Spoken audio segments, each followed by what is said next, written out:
வீட்டில் இருக்கிற தாய்மார்கள், பெண்கள் சமைக்கிறீங்கல்ல, அப்போ ரொம்ப ரொம்ப ரொம்ப முக்கியமாக கவனிக்க வேண்டிய ஒரு விஷயத்தை தான் இன்றைக்கி நான் சொல்ல போகிறேங்க. சமைக்கிறீங்க, அருமையாக சமைக்கிறீங்க, அன்பை கலந்து பரிமாறுறீங்க, எல்லாம் ஓகே.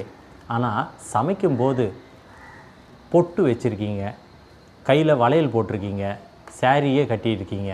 அந்த மாதிரி நேரத்தில் பொட்டில் இந்த கல் வச்சுட்டு ஒரு பொட்டு ஒன்று வரும், அதை அவாய்ட் பண்ணுங்கள். வளையலில் கல் வச்சு இருக்கும், அதை அவாய்ட் பண்ணுங்கள். சாரியில் சமிக்கிங்க இருக்கும், அதை அவாய்ட் பண்ணுங்கள். ஏன் சொல்கிறது இந்நேரம் உங்களுக்கு புரிஞ்சிருக்கும்னு நினைக்கிறேன். புரியாமலாம் இருக்காது. இருந்தாலும் அதை கொஞ்சம் விளக்கமாக சொன்னால் நல்லதுன்னு நினைக்கிறேன்.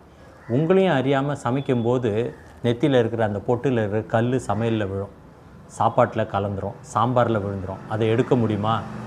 உங்களை அறியாமல் தான் விழுது, நீங்கள் வேணும்னு போட போகிறது கிடையாது. அதே மாதிரி வளையலில் இருக்கிற அந்த ஜிக்னாஸ், அந்த கல், அதெல்லாம் விழறதுக்கு வாய்ப்பு இருக்குது. சாரியில் இருக்க அந்த சமிக்கி 1-2 கழண்டு உள்ளே விழறதுக்கு வாய்ப்பு இருக்குது. இதெல்லாம் வயிற்றில் போனால் என்ன ஆகும் சொல்லுங்கள்? சிறுகுடல், பெருக்குடல்னு குட்டி குட்டியாக நம்மளே அறியாமல் உள்ளே இருக்குது பாருங்கள், ரத்த நாளங்கள். இது எல்லாத்தையும் அந்த கல்லுங்க போய் கிழிச்சிரும். கிழிச்சதுன்னா என்ன ஆகும்? உயிருக்கே ஆபத்தாக முடியும். இதுதான் உங்களுக்கே தெரியும். இருந்தாலும் சொல்ல வேண்டியது என் கடமை, சொல்கிறேன் நான். அதுக்கு தான். சரியா? இதை கொஞ்சம் அவாய்ட் பண்ணிவிட்டு சமையலை கவனிச்சிங்கன்னு வச்சிங்களேன், நீங்களும் நல்லா இருக்கலாம், உங்களை சேர்ந்தவங்களும் நல்லா இருக்கலாம். சொல்லணும்னு தோணுச்சு, சொல்லிவிட்டு